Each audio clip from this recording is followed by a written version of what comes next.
We are anonymous. No faces, no flags, no permission slips. We speak when power stops pretending and starts confessing. And what just happened at the White House was not diplomacy. It was a derailment. A disastrous meeting unfolded between the Danish and Greenlandic foreign ministers and top Trump administration officials, J.D. Vance, Marco Rubio, and others. You saw it with your own eyes. Denmark's foreign minister, Lars Løkke Rasmussen, walking out fast, visibly furious, basically storming away from the cameras after what transpired inside. That is not what a normal Allied meeting looks like.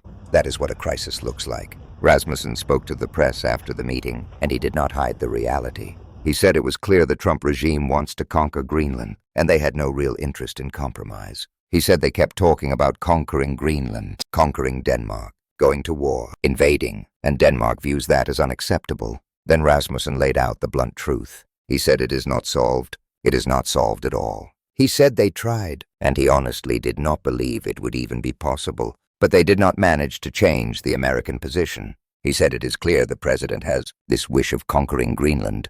He said Denmark and Greenland made it very, very clear this is not in the interest of the kingdom. He reminded everyone there is a government in Greenland, supported by about 3/4 of the Greenlandic population. He said the premier made it very clear yesterday that Greenland, for the time being and for the suitable future, will remain within the Kingdom of Denmark. He said Denmark and Greenland want to work with American friends and allies, but it must be respectful cooperation, and it must respect the red lights. Those red lights are not mysterious. They are sovereignty. They are consent. They are the basic rule that you do not get to seize what is not yours because you feel like it. Rasmussen also emphasized something that should have ended this entire conversation instantly. Greenland, through the Kingdom of Denmark, has been part of NATO since the founding of NATO in 1949, and it is covered by Article 5.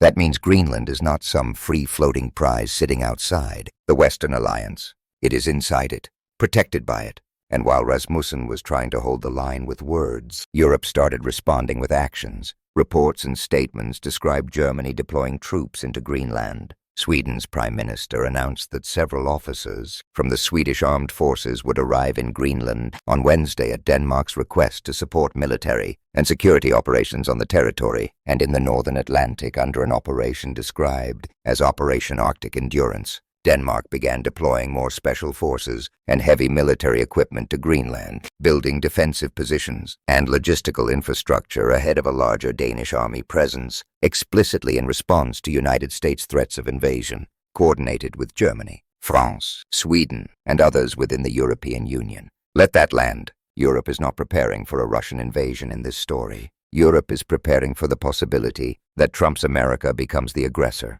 And then, while that meeting was taking place, the White House posted a meme during a diplomatic explosion. It said, "Which way Greenland, man?" On one side, it showed the United States. On the other side, it showed the flag of Russia and China, as if Greenland must choose between being taken by Washington or falling to Moscow and Beijing. It is a false choice. Greenland is already within NATO through Denmark. That meme was not information. It was manipulation. It was the kind of cheap propaganda that treats Allied sovereignty like a joke. Then Trump escalated publicly. He posted that the United States needs Greenland for national security. He said it is vital for the Golden Dome they are building. He said NATO should be leading the way for the United States to get it. And if not, Russia or China will, and that is not going to happen. Then he did what he always does. He inflated himself, claiming NATO is not effective without the vast power of the United States, much of which he says he built during his first term and is now bringing to a higher level. And then he made the real demand.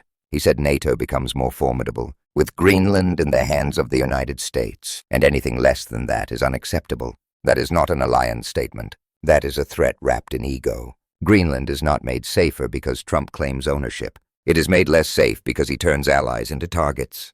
Back at the press conference, Rasmussen stood with Greenland's foreign minister, and you could hear Greenland trying to keep diplomacy alive. She said the meeting had been conducted in a respectful way, and they showed where their limits are. She spoke about looking forward and a high-level group working together. She said it is in everyone's interest to find the right path, tied to security in the Northern Hemisphere. She did not want to reveal more from the closed meeting room, but she said she hoped for more mutual understanding and for the right balance from all countries. That is what Greenland offered: balance, mutual understanding, cooperation. What Trump's team signaled, according to Denmark's foreign minister, was conquest. Then public opinion cut through the fantasy. The Reuters Ipsos poll asked if it is a good idea for the United States to take Greenland using military force. Only 4% of Americans said yes. The overwhelming majority do not want a military invasion of Greenland, because normal people understand what Trump pretends not to understand. Invading an allied territory is not strength,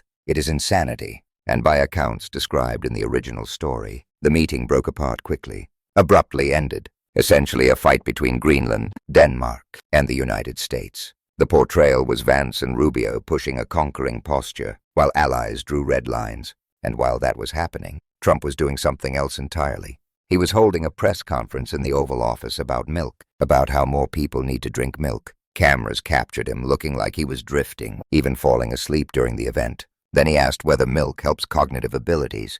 The exchange turned into a weird little performance about whether children should drink soda or milk, and Trump bragged he has taken many cognitive tests and aced every one of them because he drinks milk. He said it is good for you, and it shows. This is the grotesque split screen of the Trump regime. One room spiraling toward a transatlantic rupture, another room doing nutrition theater and self-praise while the world stares. And remember the framing Trump gave before all of this. He told the New York Times that the only check on his power is his own morality, his own mind. He was asked if there are any checks on his power on the world stage, anything that could stop him if he wanted to. He answered that his own morality is the only thing that can stop him. He called that very good. He said he does not need international law, and he is not looking to hurt people. That line should chill anyone who understands history. Because when a leader claims the only restraint is inside his own head, he is telling you to accept personal impulse as foreign policy. That is how disasters begin. Then Trump claimed he got a message from the Ayatollah of Iran, saying killings of protesters were stopping, and that executions were not planned. He referenced conflicting numbers and uncertainty, but he framed it as reassurance delivered to him by good authority, promising everyone would be upset if killings continued. So in the same window of time, Trump is threatening to seize Greenland, claiming private assurances from Iran, and bragging about cognitive tests over milk. This is not leadership. It is chaos wearing a suit. Then the story turned to what state-aligned media voices were hyping instead of the Greenland crisis. They repeated a claim that Dr. Oz said, Trump has the highest testosterone level of any man over 70 he has ever seen. They laughed about how thrilled Trump would be. They compared Trump to Democratic figures and tried to turn it into a masculinity contest. They also argued Trump is not a misogynist, pointing to women around him, naming Susie Wiles, Tulsi Gabbard, and Caroline Levitt, calling them talented members of his team. The message was simple: ignore what he does, look at the branding. Then they shifted to Generation Z politics. The segment described a change in party identification margins, saying the Democratic lead among Gen Z went from about 6 points in 2024 to about 20 in 2025. It also cited a steep drop in Trump's net approval among Gen Z, from +10 in February 2025 to -32 later, described as a 42-point swing. That is the consequence of chaos. Younger voters watch Trump threaten allies, posture about conquest, and turn governance into spectacle. They do not see stability. They see danger. And then the story contrasted Trump's conquest language with what it called real leadership, using a clip of French President Emmanuel Macron speaking in Greenland months earlier. Macron said Greenland is not to be sold and not to be taken. He called the situation a wake-up call for Europeans. He told Greenland directly, "You are not alone." He said strategic pressure aimed at Greenland is perceived as targeting European land, and he emphasized solidarity, common values, and standing together for today and tomorrow. That is the dividing line. One side talks like allies, the other talks like an empire. So here is the truth, stripped clean. Denmark's foreign minister walked out furious, saying the Trump regime is openly pushing a conquest agenda. Greenland and Denmark drew red lines and reminded everyone Greenland is covered by NATO. Europe moved resources and personnel toward Greenland in response to the threat posture. The White House posted a meme that pretended Greenland must choose between the United States and Russia or China, ignoring that Greenland is already protected through NATO. Trump posted that Greenland must be in American hands and called anything less unacceptable. Americans overwhelmingly rejected the idea of taking Greenland by force, with only 4% supporting it in that poll. And while this all happened, Trump was on camera, drifting through a milk-themed press moment, bragging about cognitive tests, while claiming his own morality is the only restraint on his power. Trump wants the world to believe conquest is security. It is not. Conquest is what weak leaders reach for when they cannot build trust, cannot negotiate, cannot persuade, cannot respect boundaries. Conquest is what you threaten when you want to look strong to your base, even if it risks war with allies. Greenland is not property. Denmark is not prey. NATO is not a toy to break for Vladimir Putin, and sovereignty is not a red light you get to drive through because you are bored. We are anonymous. We do not ask you to accept this as normal. We ask you to recognize it as dangerous. If you want more exposure of what power tries to normalize, subscribe, share this, and keep watching. The moment people look away is the moment the reckless feel free to push further.